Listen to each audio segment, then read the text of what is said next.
Hey, hey, hey, today is National Free Thought Day. Yes, National Free Thought Day. I thought we kind of engaged in free thought every day. I don't know. Maybe I'm wrong. Maybe I don't have the correct definition of free thought. Maybe it's a bit different than I expected it to be or always thought it was. I don't know. I have no clue. Anyway, there is something I do have a clue about, and that is I think the Daily Dope is in the air.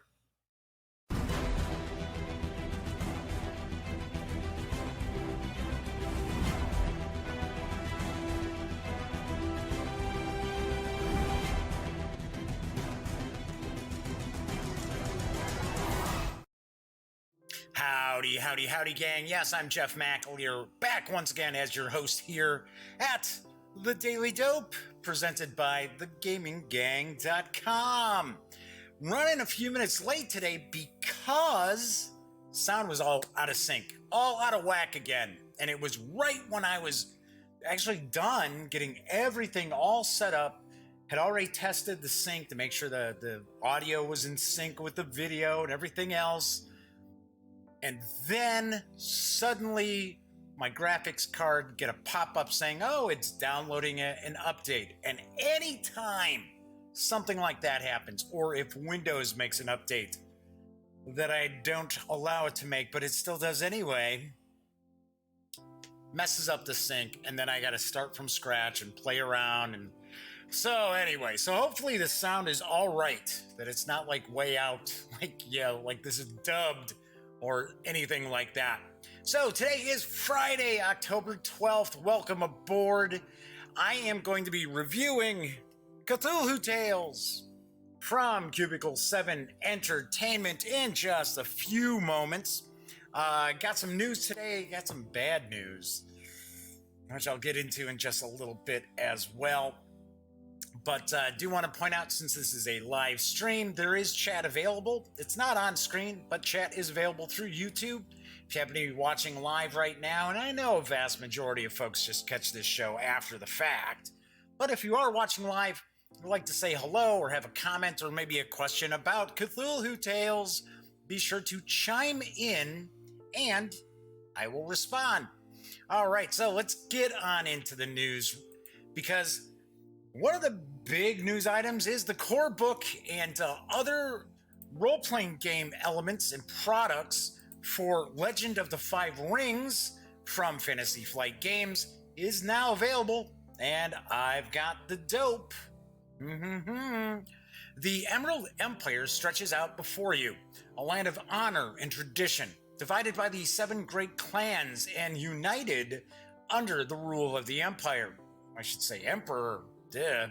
Whether you're caught in a web of intrigue and lies at the Emperor's winter court, investigating the murder of a prominent official, or battling against the encroaching Shadowlands, the world of Legend of the Five Rings is full of adventures. And now you can embark on those adventures for yourself.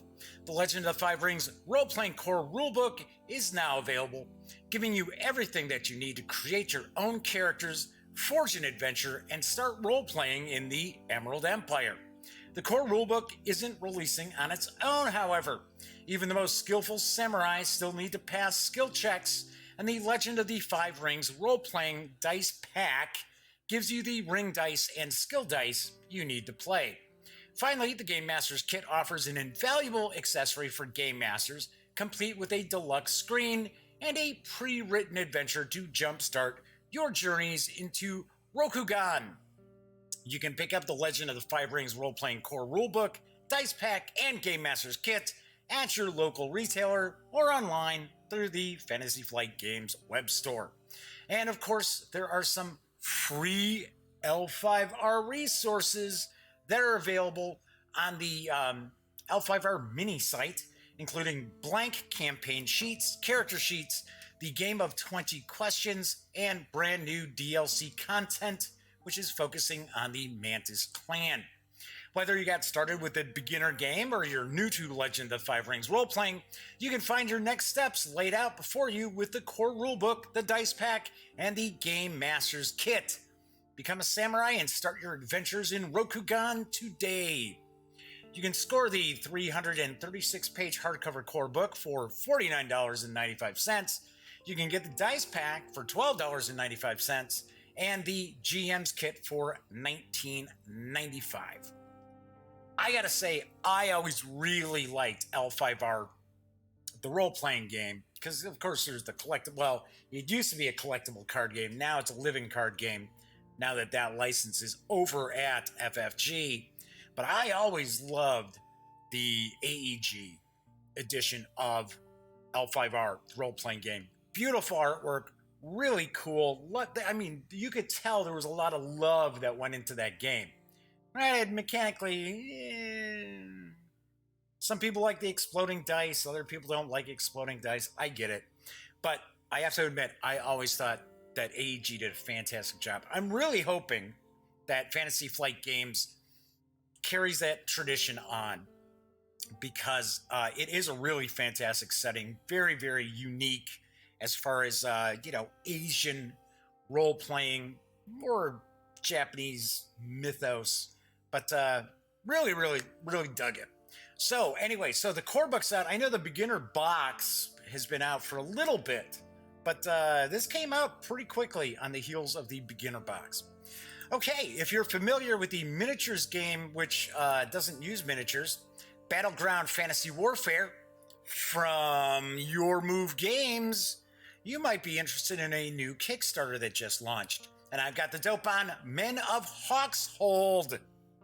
In all the holds of men, one is first among equals, Hawkshold. No feudal duke, nor elven prince, nor dwarven lord marches to war without knowing how Hawkshold will respond. The Grand Duke of Hawkshold can field legions of brave knights, trained soldiers, and ruthless mercenaries.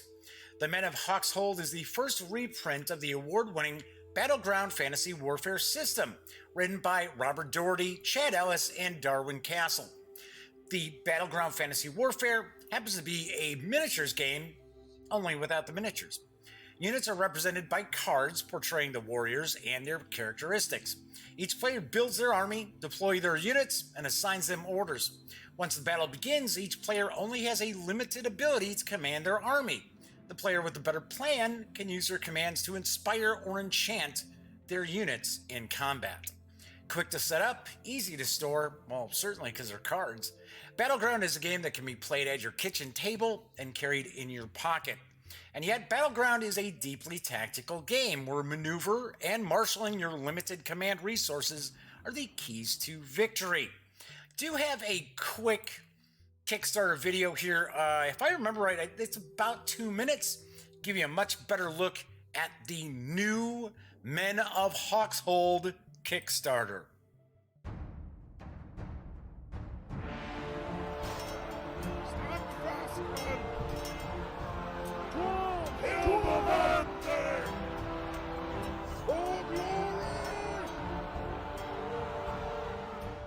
Battleground Fantasy Warfare is a tactical miniatures game without the miniatures. Each unit in your army is represented by a standard size playing card, with most of the unit stats printed along the bottom. You assign each unit an order at the start of the game, telling them, for example, to charge the enemy or shoot from a distance. In a typical game of Battleground, you will command between 6 to 9 units on a 3-foot long play area. Your units will move and attack according to the order you gave them. They will follow those orders until you change them. To change an order, you must use one of your command actions, but take caution, you will seldom have enough. In a typical game, you will have 4 command actions to control your entire army.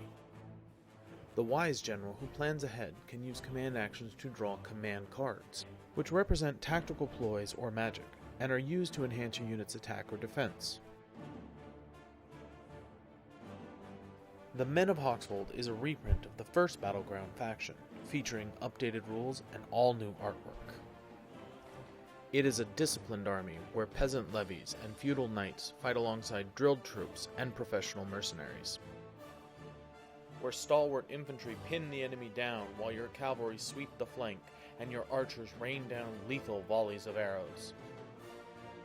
For a $30 pledge, you get all the units and command cards needed to play the Men of Hawkshold. If we achieve our stretch goals, we will produce additional art and special character units. We also have orcs, dwarves, high elves, and all the other Battleground factions available as add-ons. Hi, I'm Marcus Giegerick, president of Your Move Games. We're thrilled to announce the reprinting of the very first faction we've ever released, Men of Hawkshold. We've upgraded the rulebook, as well as the command deck and several of the units within the faction itself. Not only that, but our team has worked real hard on a brand new art direction that I'm sure you're going to love. Battleground Fantasy Warfare is an award-winning game that fits right in your pocket when you play it on your kitchen table. We appreciate your support and hope that you'll be able to pledge for us today. Remember, it's your move. Thank you so much.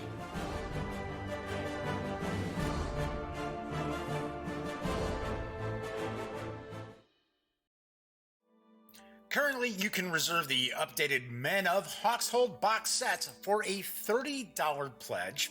Or if you've actually never played Battleground and you're interested in maybe climbing on board, you can get the new box set as well as 3 other armies for a $90 pledge through November 6th. Project is a touch over 40% funded. This is a brand new Kickstarter. It just launched either yesterday or day before, I believe. Expected delivery of the finished product is December of next year. Gotta say, looks pretty interesting. I have heard of this game in the past. I don't know a lot about it. Couple of things I wish, just from looking at the layout. First off, the way the cards are, like they're showing like a cavalry card, and then of course there's like the block of information about that unit. But they cut off like part of the figures, right? So this is a top-down view. Usually they have the entire unit, or at least you see like the full top-down view. This is like cut off. I think they do it with some of the infantry units as well. That's a little strange. Plus, I know some of the older army boxes in that, at least the artwork on the front, I don't think it's the artwork on the cards, but the artwork on the front of them is that really cheesy, like early 2000s computerized graphics look. Whereas this new Kickstarter, it is actually illustrations. So anyway, but I've heard some good things about this, so this might be something that you may want to take a peek at. So, do want to mention, if you dig Dungeons and Dragons and or Magic the Gathering, then you might be interested in the Ravnica. Why was I going to say Ravinia? Yeah, okay, Ravinia? No. The Ravnica weekend. And I do have some dope. It's mainly aimed at retailers, but on November 9th through the 11th, 2018, Wizards of the Coast is inviting WPN Core and above stores to participate in Ravnica Weekend. The celebration of the crossover of the magic plane of Ravnica into the world of Dungeons & Dragons will be in the form of nationally promoted in-store events and exclusive D&D adventure called Krenko's Way. Do have to point out, Wizards of the Coast is keeping the details of this adventure under wraps until, I believe, at least November 5th. But there is some info which has been made available to retailers to kind of give you an idea what might be going on at your friendly local game store for this event. Video's a little over 2 minutes. Let's take a peek. Ravnica Weekend celebrates both Magic the Gathering and Dungeons & Dragons. It's the ultimate crossover event, designed to capture the hearts of both longtime Ravnica enthusiasts and potential new fans. With a spread of unique events and sweet prizes to boot, you'll create an electric atmosphere. Ravnica Weekend showcases your store and community, making it the perfect landing pad for those new to in-store play. On November 2nd, all 5 guild kits from Guilds of Ravnica release. Each kit is chock full of goodies: a pin, a sticker, a die, and alternate art cards. The Guildmaster's Guide to Ravnica is the first ever published D&D book for a Magic setting. Keep an eye out for the Guildmaster's Guide to Ravnica dice and map sets. All 3 D&D products share an early WPN release date of November 9th. We're inviting your store to make November 9th through 11th Ravnica Weekend, a celebration of all things Ravnica across both Magic and Dungeons & Dragons. The weekend has 3 core event offerings. For an epic introductory D&D adventure, run the WPN preview adventure, Krenko's Way. And for a fun Magic experience, ease new players into casual events using the upcoming guild kits, or 4-pack drafts using Guilds of Ravnica boosters. You know your store best, so tailor the events you offer with the goal of exciting and expanding your community. To help you prepare, we'll be sending you a Ravnica Weekend kit. Inside, you'll find a large poster to advertise the event, 20 guild-themed basic lands, and 5 smaller posters to hand to your players as rewards. Use the guild prints and promos to grow your community. Consider giving a foil land to players who bring a friend, or one of the posters to a volunteer DM or Magic teacher. Focus on creating fun and memorable moments for your players. Ravnica Weekend represents an unprecedented opportunity to leverage the popularity of our 2 most famous brands and create an unforgettable experience for newer players. Target those potential customers with your advertising and plan events that highlight all your store has to offer. Make the most of this chance and start preparing your store's Ravnica Weekend today.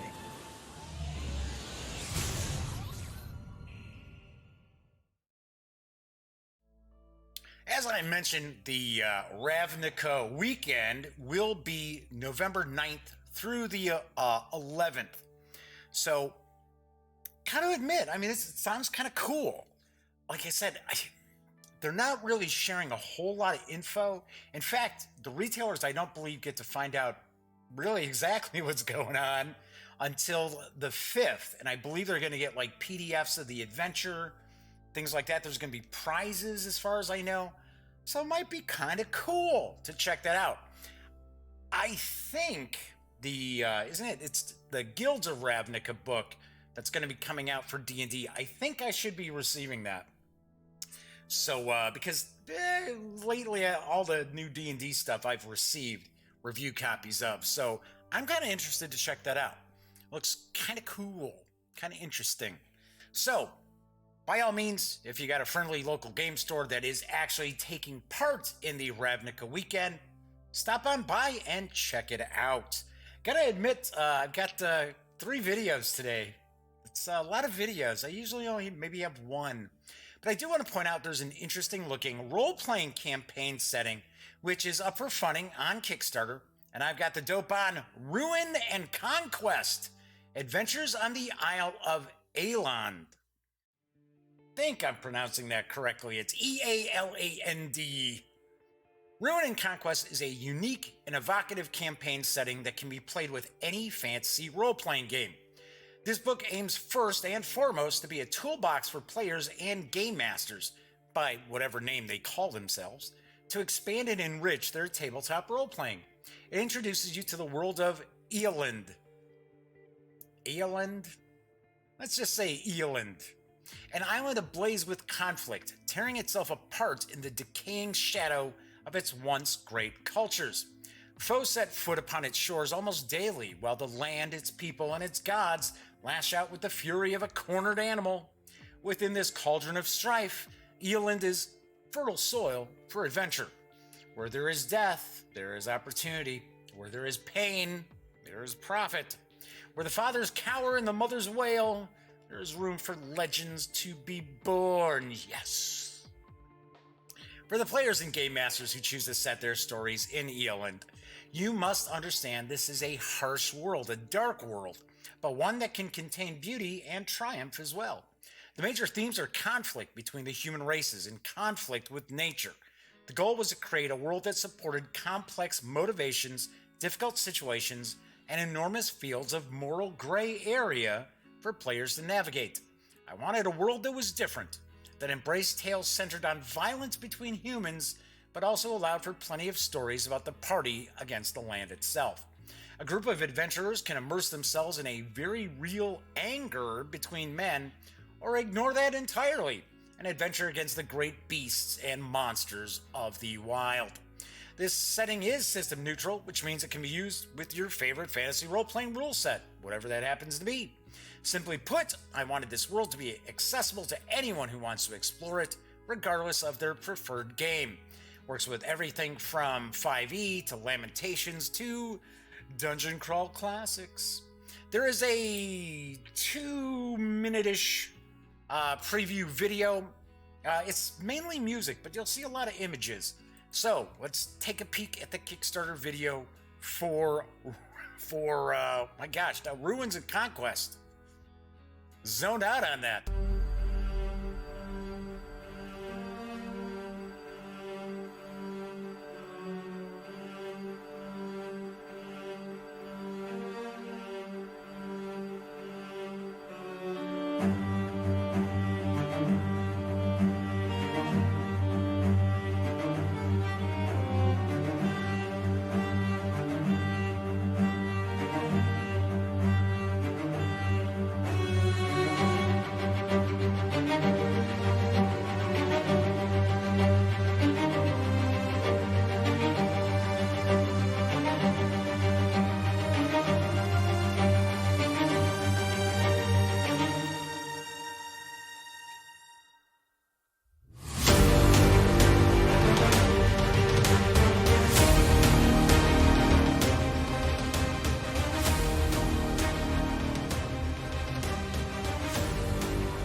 The Ruin and Conquest Kickstarter is about 60% funded with 13 days to go, and you can reserve a copy of the standard book in print and PDF for a $25 pledge, or you can get a Kickstarter exclusive book, both in print and PDF, for a $35 pledge.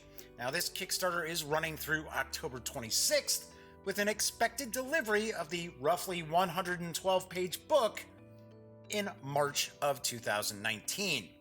That is not too bad. I have to say, okay, so seems as if this is kind of just, another grimdark setting, right? Another grimdark fantasy setting. But one thing that stands out is the artwork. I have to admit, usually first-time Kickstarters, small independent companies. This is from Ten of Swords, or I should say Ten of Swords Games. I almost said Ten of Sword. This is their first Kickstarter. I believe it's their first product whatsoever. And I gotta say, that artwork's pretty impressive. And I guess there's gonna be 35 pieces of art in the book. So, and you know what? $25 for a PDF print combo? Not bad. Okay, so as I opened up the show, I mentioned that there was some sad news to report. Legendary game designer and co-founder of Chaosium Inc., Greg Stafford, passed away yesterday. Yep, that is not good. Not good news. I'm a big fan of Pendragon and RuneQuest and Glorantha, and just Greg Stafford just was a huge influence on the role-playing game industry. And if you played any role-playing games, you've been touched by input that he's had into the hobby. That Glorantha setting is just amazing. It is a living, breathing setting, and a lot of role-playing games try to copy that, but never got it like Stafford did. I do have a release from Chaosium that talks about Stafford's passing, and I did want to share it with you. It says, the shock and grief the Chaosium family felt at the news of the passing of our beloved and revered company founder, Greg Stafford, cannot be measured. Greg died yesterday in his sweat lodge at his home in Arcata, California. Mercifully, his passing was painless and quick. He died as he lived, on a spiritual quest of enlightenment. As one of the greatest game designers of all time, winner of too many awards to count, and a friend, mentor, guide, and inspiration to generations of gamers, the grand shaman of gaming influenced the universe of tabletop gaming beyond measure. Greg founded the Chaosium in 1975, and from the outset, to quote his own words, was never content to imitate, but instead published games that were original in their style of play, content, and design. Under his leadership, the company quickly became renowned for its originality and creativity, and was responsible for introducing numerous things to the hobby that are standards today. As John Wick of 7th Sea and Legend of the Five Rings renown memorably said, "The older I get, the more I hear young RPG designers say, 'Never been done before.'" And then I just point at something Greg Stafford did a few decades ago. Greg Stafford was 70 years old. So yeah, that stinks. Yeah. So, and the funny thing is, we just had the new edition of RuneQuest come out, and I was trying to promote it as much as I can, because I got a soft spot for a lot of Greg Stafford stuff. I mean, Call of Cthulhu, granted, it's considered like a Lynn Willis, Sandy Peterson game. Greg Stafford had a lot of input into that game, because he was pretty much running the show. He was one of the main drives behind Chaosium at that time. Plus, when he returned to Chaosium, I want to say it was like 2015, he got them out of just dire straits. I mean, Chaosium was about to go under, and Stafford came back and basically saved them. And they're pretty healthy. They're doing pretty well. So really, really sad to hear that. So anyway, that is the news for today. I do want to mention a few things and talk about what's coming up on shows next week before I jump into my Cthulhu Tales review. I actually tried out Magic the Gathering Arena, the beta, yesterday. Well, actually last night. I had been thinking, do I want to? I don't. Because I like Magic. I think Magic holds up all these years later. I know there are people who just can't stand the way Wizards of the Coast markets the game and the business side of it. But I still, I was playing it back in beta when the beta cards were out. So I thought, I'm going to check this out because it's free to play. So it's free to play. And it's like a lot of these free-to-play card games now, the more you play, the more you win and things like that. You'll get, you get a trickle of coins or points or whatever that you can use to buy, like booster cards and, booster packs. And, of course, the Magic the Gathering Arena Beta is just like that. So I started playing it last night. I actually played a couple of games this morning. So, and they have a... kind of like an early bird special going on right now, where for, I want to say it's $4.99, you get 6 boosters and like 2,500 gems. And these gems can be used to purchase boosters, or they can be used to actually get you into like really kind of unique kind of events, because they've got a lot of different events and stuff like that. And one thing I thought was cool is, as soon as you start out the game, once you kind of go through some training,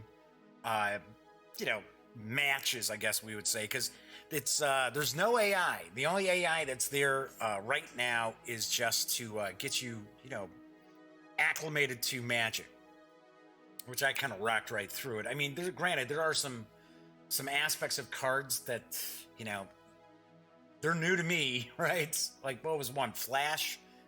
I don't believe there was Flash on cards last time I had played a lot of Magic. But you get like a deck of each color, which I'm assuming that everybody's kind of getting the same decks. And then, there's like a quest every day, right? There's a challenge every day. And then earlier today, I noticed that, well, if I took on this challenge, which is just you're playing a match, I got a white-black deck. I was like, cool, why not, Although I play green-white. That's always kind of been my thing, green-white. So I did think that was very cool. I'm enjoying it. And like I said, it doesn't cost you anything. And, Magic had to kind of go this way because all those other free-to-play games out there, you figured they weren't going to keep charging people to play Magic the Gathering just to get started in it. Now, of course, if you want to start, really crafting some killer decks and stuff like that, yeah, you'll be spending money, I'm sure. But, yeah, that's pretty cool. All right, another thing I do want to mention is I've talked about how I'm going to do this dungeon world kind of adventure. I'm going to introduce Dungeon World to my nephew and his friends, and probably Elliot as well, best friend Elliot Miller. And I had a poll up on Twitter because I'm gonna hack an old D&D module. So the options were like B2, keep on the borderland, T1 through 4, Temple of Elemental Evil, or hey, recommend something else. So actually, the option that won was what I was leaning towards all along. So I thought, hey, that's cool. And it's going to be Temple of Elemental Evil. So looking forward to that. Hopefully I can start running it maybe next weekend. So yeah, so I'm like, cool. Anyway, so thank you for voting too. I know it wasn't tons of votes, but more votes than I usually get on anything. Other thing I'm gonna actually probably put up this weekend is, if you followed the Daily Dope, you know that I went on Wednesday night to the Red Lion Pub in Chicago, and Wizards of the Coast had a very, very cool, very intimate press preview of Betrayal Legacy, and which is from the Avalon Hill imprint. And Elliot Miller and I went, and we found out that we can't really do any kind of video coverage for Betrayal Legacy until November 9th, which is the day it comes out. So what I'm going to do is I'm going to actually put a poll up. I'll leave it going for like the weekend, asking, would people prefer for me to do my usual unboxing video on the 9th? Or do they want me to do a review on the 9th? Because this is a legacy game, and you don't want to ruin a bunch of surprises. Now, granted, the unboxing, I would be very careful what I'd share anyway. But thinking more people would probably rather see the review as opposed to the unboxing. And yes, she's awake. Good old Pinky was sacked out for a while. She just woke up down here in the Duct Tape Studios. And now she's going to carry on a little bit. Go on upstairs, you crazy cat. All right, so last thing before I jump into the review, what I've got coming up on next week's show. So on Monday, I'm going to review Fist of Dragonstones, the Tavern Edition from Stronghold Games. I'm actually doing some Stronghold back-to-back next week, because on Tuesday, I will be reviewing Noria, and very, very unique game. A little tricky to learn, I'll be the first to tell you that. Then, Wednesday, Wargame Wednesday, I will be reviewing Armageddon War from Flying Pig Games. I will also have a Wargame giveaway announcement on Wednesday. On Thursday, I'm not sure. I'm not sure what I'm doing. Thursdays, I always like to do RPGs. Thursday, I'm thinking I might do a special segment talking about maybe 5 RPGs that are perfect for Halloween, or maybe even role-playing light sort of games, like one-shots, things like that. And then on Friday, I don't know. I have no idea. I'll think of something. Over the weekend. I got plenty of different things that we can look at. But as Halloween gets closer, I kind of sort of want to get like some spooky games out there for you. So anyway, all right. I'm sure a few folks are checking out this video because they want to see what exactly is going on with Cthulhu Tales from Cubicle 7 Entertainment. It is designed by Marco Maggi and Francesco Nepitello. The game is for 2 to 5 players, ages 14 and up. It's a bit variable how long the game takes to play, depending on the number of players and how you go about playing the game. Do want to point out, Cthulhu Tales was released in 2016, does carry an MSRP of $29.99, and I have actually seen that online for quite a bit less. So just so you know. So let's move on over to the other camera here. Kind of got things set up. I'm not going to I'm going to kind of discuss how you play the game. I'm not necessarily going to go into the whole, I'm going to tell you a story and make up a story and all these other things. So if you checked out the unboxing, you already know. I'm just going to pop on my reading specs. You already know that the artwork on these cards is really nice. Very, very cool. And these cards are tarot sized. Very, very nicely done. Honestly, if you're doing any sort of role-playing game, like Lovecraftian role-playing game, where not necessarily Call of Cthulhu, but a game where it's more collaborative. I'm trying to remember the Powered by the Apocalypse game that's kind of Lovecraftian. I'm not going to remember it. But where you have more of a collaborative story, these cards will give you a lot of inspiration. So very, very cool. I get a kick out of this card because that's Dominic McDowell, my pal over at Cubicle 7, the guy who he's the Grand Poobah over there. So sweet. All right, so these are the story cards, and on these story cards, you're going to see these various different icons here, and they represent specific things. It's not important that you remember, oh well, this one's supposed to be stone and this one is, in fact, I'm flipping over here to take a look. Yellow rock, purple metal, red paper. It's not going to matter. It's really not going to matter that much. We do also have some different icons as well that I will talk about in just a moment. So what you're going to do is you're going to start off. We've got the story cards. I might as well just put all these together here. You got the story cards, and you got madness cards. So whoa, why did I do that? Dummy. Throwing those on top like a moron. And kind of shuffle these up a little bit.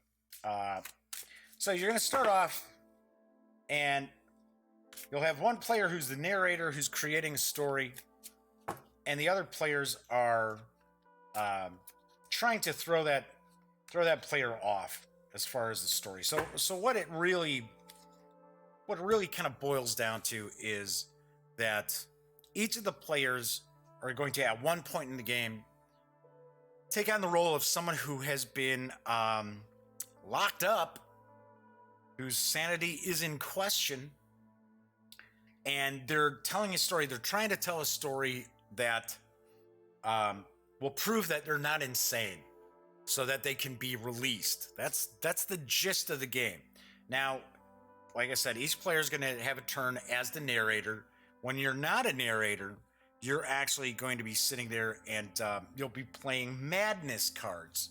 And what you're trying to do is you're trying to disrupt the narrator's story and poke holes in their story so that they cannot complete their story, and thus they're going to be out of luck.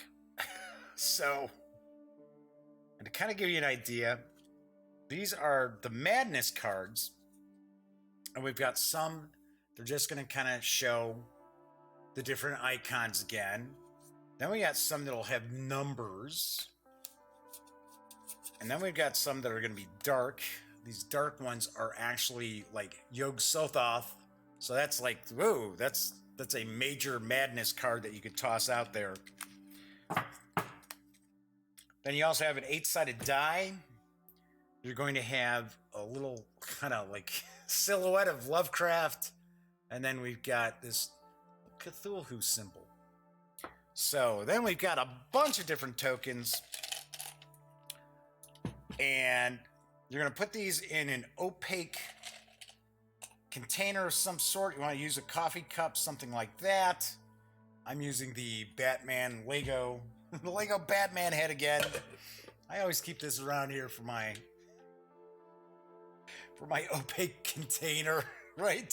So, and you will see they have different values. So they've got anywhere from 2 to 5.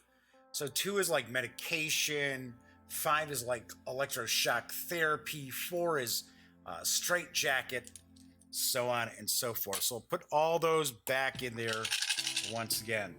So to start off each story, the narrator is going to get 5 story cards. They're going to take a 6 story card and not look at it. Yeah. And what do? I take the card and then I flip it over. All right, Demi. Take that 6 card. You can put it right there. Or you can put it up here, whatever you want, whatever, works best for you. But I'm going to put it down here. Okay, so you're going to have it there. So what you're going to do is you're looking to tell a story in these 5 cards that the narrator has.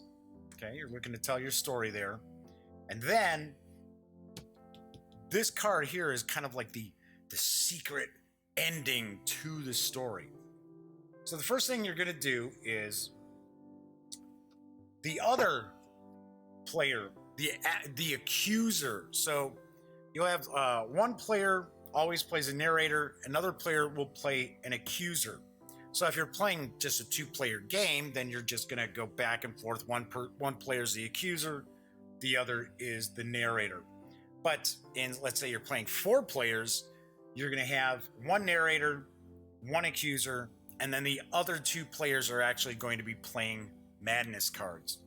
So the first thing that will happen is the accuser is going to draw 2 story cards and a madness card. They're going to take a look at them. So we've got Blackened Ruins. That says, a moment later came the titanic thunderbolt of thunderbolts, blasting that accursed house of unutterable secrets.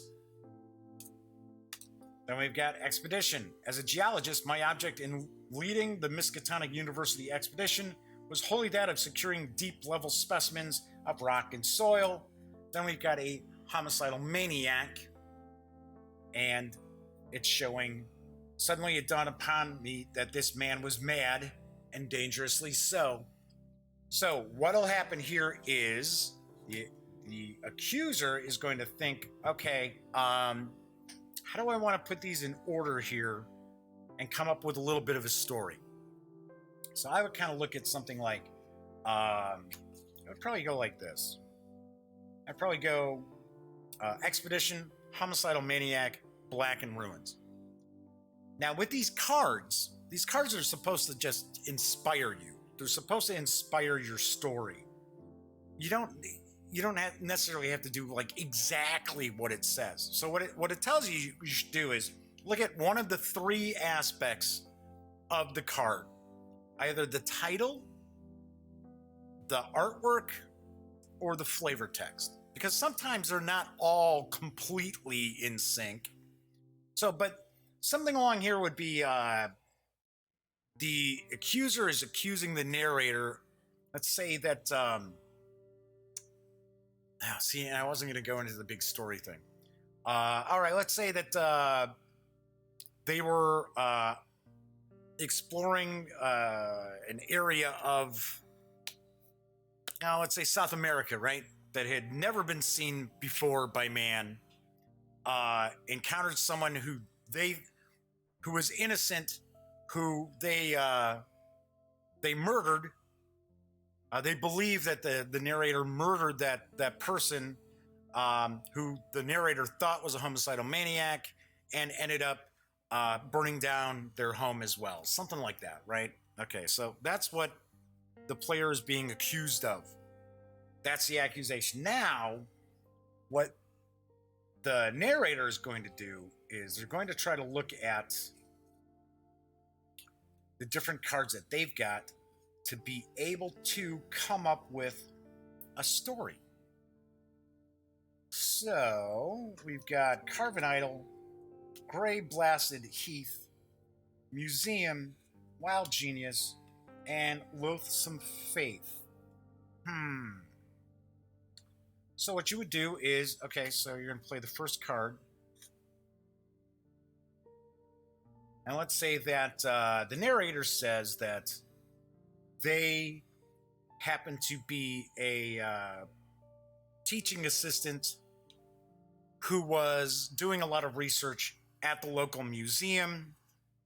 So they've played that first card. Now, each of the other players are going to actually have, depending on the number of players, they're going to have madness cards. So let's say we're doing like 3 players. So each of the other players are going to have these madness cards. So what they're going to look at on these madness cards, and they're lucking out on this one right here, is we've got looking at the symbols based upon the card that's been played. So whenever the other players have an opportunity, they're going to try to match their madness cards with a card that gets played. So for an example here, let's get something a little easier. Come on. There you go.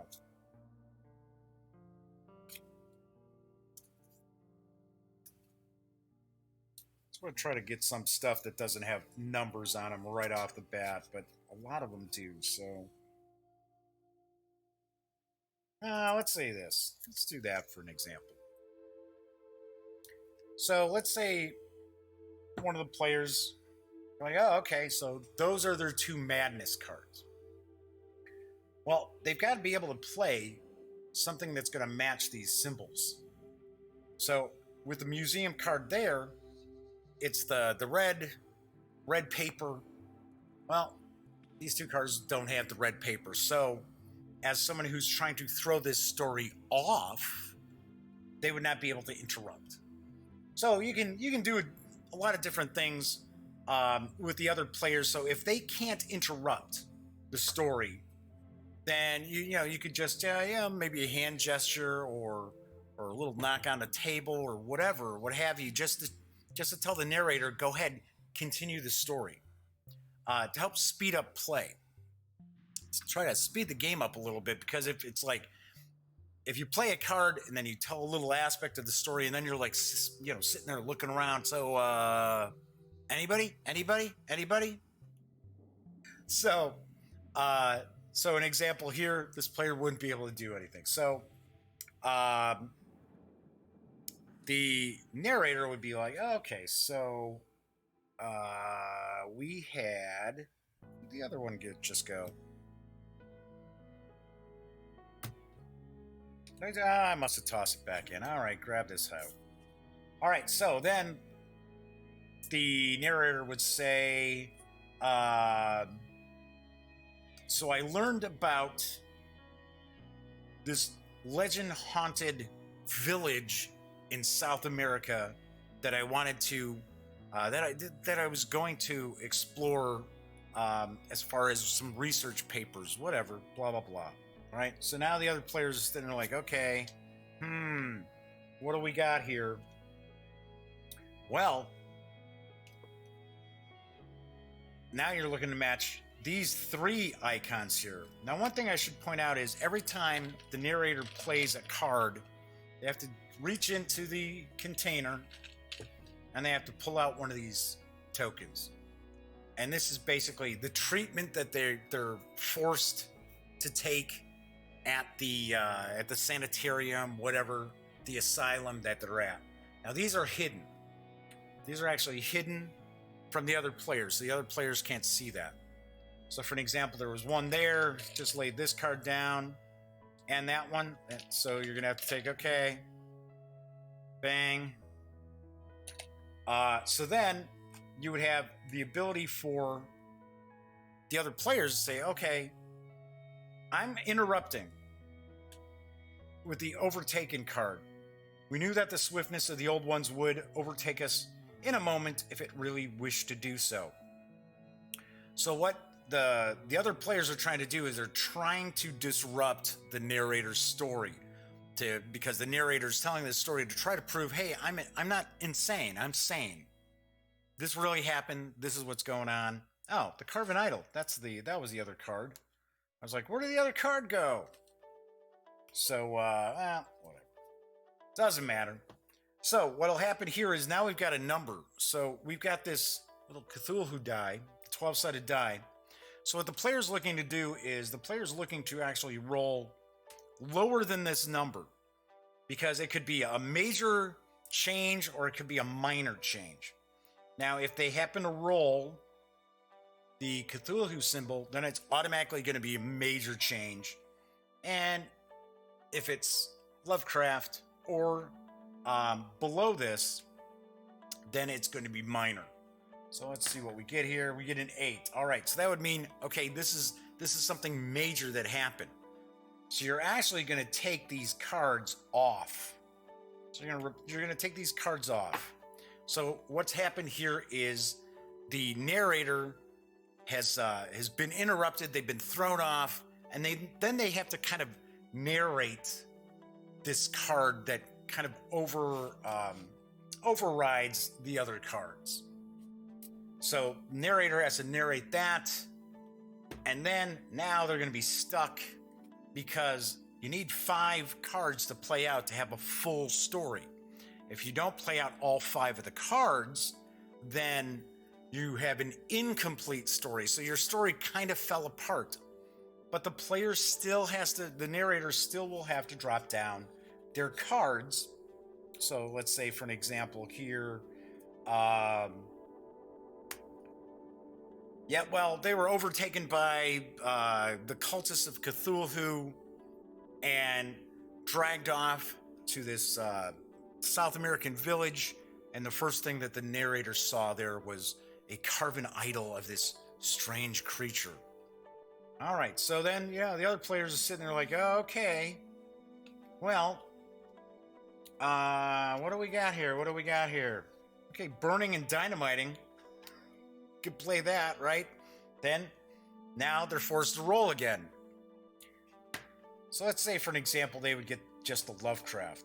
So all through this, you're continually pulling out these tokens, and you can end up taking a bunch of these tokens at a time. And then you're eventually going to, this would be minor, so this would not override this. So this card would not override the story that was being told.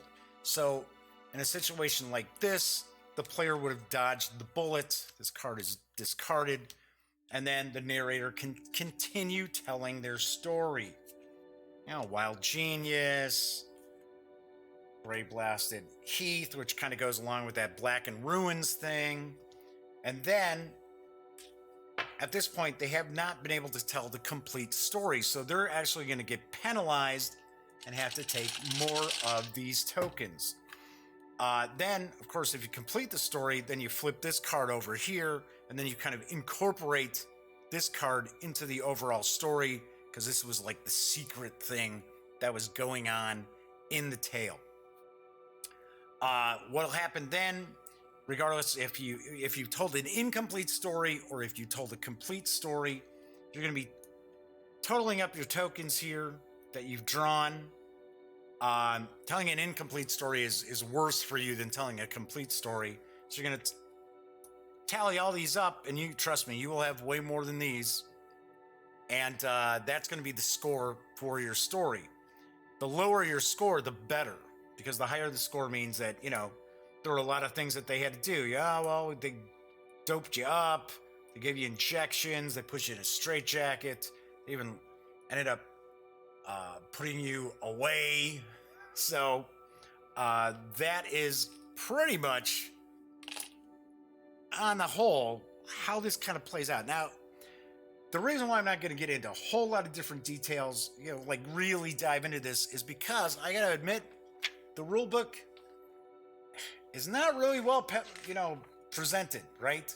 So, for an example, there's an example of play in here, and it's a good example of play, but the example of play actually doesn't jive with the rules.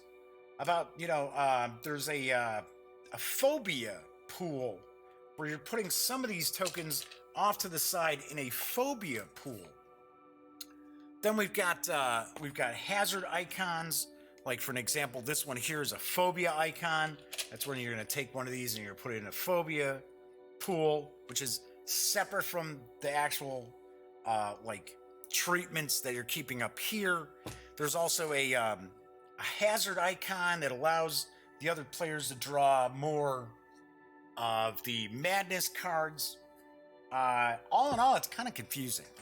I gotta be honest. It's pretty kind of confusing because it's from the same designers who did Hobbit Tales, which I liked, and Hobbit Tales was pretty easy. It was just supposed to be sitting around telling stories, and who tells the best stories based on the cards that got played. Not as confrontational as this game here. Whereas everybody's sitting there and they've got their madness cards. They're trying to play the madness cards. They're trying to throw the narrator off, things like that. And then, strangely enough, it's like there is an option in the rules about, okay, well, who told the best story? But the way the game is broken up, set up to play normally, it really doesn't matter what kind of story you told. It's who's got the lowest score from these. That's really all it boils down to, which I thought was silly. I really did. I thought it was silly. Now, the funny thing is, you could probably craft your own game out of these cards and have a much better time of it than what's actually set out in the rules. Just like, for example, you got the deity cards. So, for an example, right? So you got a deity card. So if, let's say one of the other players has a deity card. Well, yeah, I just grabbed another deity card. Has a deity card, right? So, and then it's like, well, I don't have anything that matches up with the card, but something came into play that needed a die roll. So the narrator rolls the die. Let's say, oh, hey, they were successful. Well, one of the madness players can say, well, I'm going to discard this card. And you now have to re-roll this die again. There aren't a ton of the deity cards in the game. I think there's like 5 or 6. So it's not a huge deal, but, it's, I don't know. To me, that just struck me as kind of weird. Like, okay, so I'm going to discard this really famous Lovecraftian horror, this old one or elder god or whatever. I'm going to discard that just to make you roll a die again. Seemed a little anticlimactic. But, I don't know. It just... Here's another aspect of the game. And like I said, the artwork is really nice. The card stock is really nice. I love how they're big tarot card size cards. The tokens are fine. Problem I really have is that storytelling games are really structured for specific gamers out there. And, a lot of times you would think, oh, people who play role-playing games would probably be a lot better at these kind of games than, say, like your average gamer. But that's not necessarily the case. Because a lot of times, someone who's just a player, maybe they're not a game master, they don't normally come up, depending on what game you're playing, right?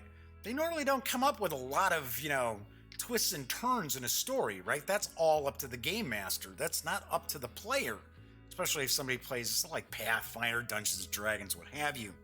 So the game becomes just at its core level, just as a storytelling game that's driven by these cards.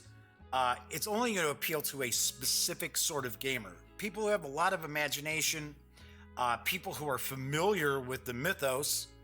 If you're not familiar with the mythos and somebody introduces you to this game, you're going to be lost. You're not going to know how to come up with stories. They may want to make you like the person who goes last as the narrator. So right off the bat, this has a very niche market. Unfortunately, this game did come out 2 years ago and didn't get a lot of support from Cubicle 7.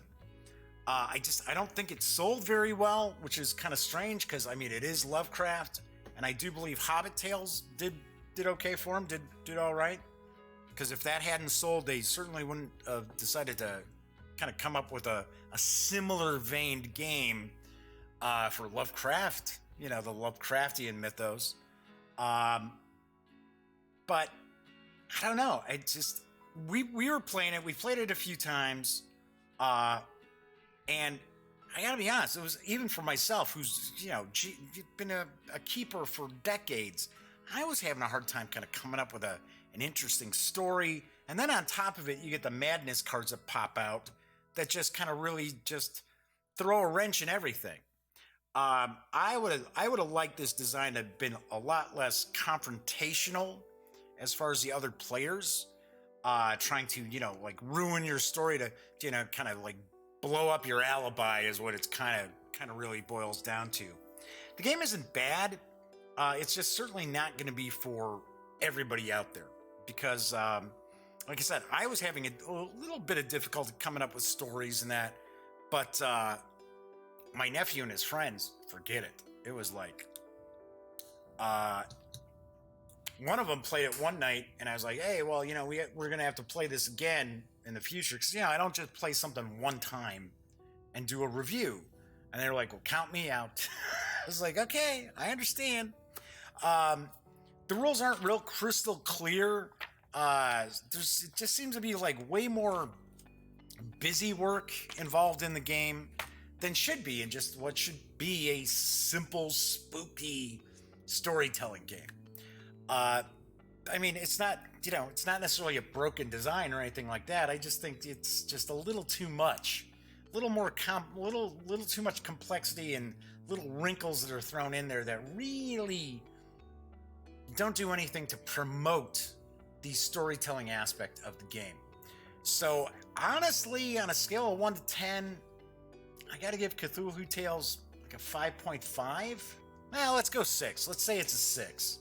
Because I really like the artwork, and I really do think, there is, really cool artwork. The cards are really nice. I think you could actually use this for other games pretty easily to inspire some of your players and things like that. You could probably kit bash a better game, maybe.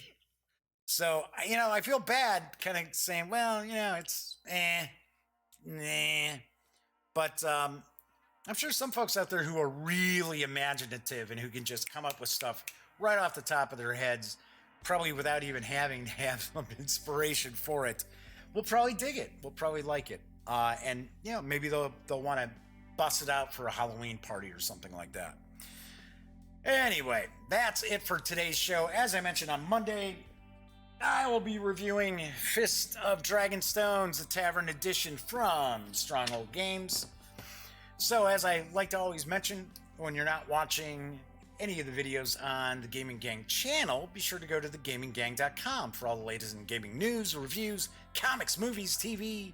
You know the drill by now. Get your geek on at thegaminggang.com. Once again, I'm Jeff McAleer. Enjoy the rest of your Friday. Have a great weekend. Have a very safe weekend. I will be back on Monday, and as always, thank you very much for watching.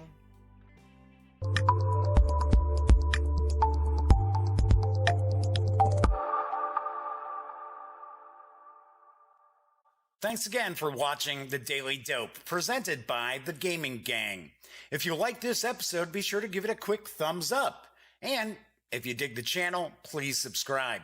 If you'd like to check out our previous episode, click right here.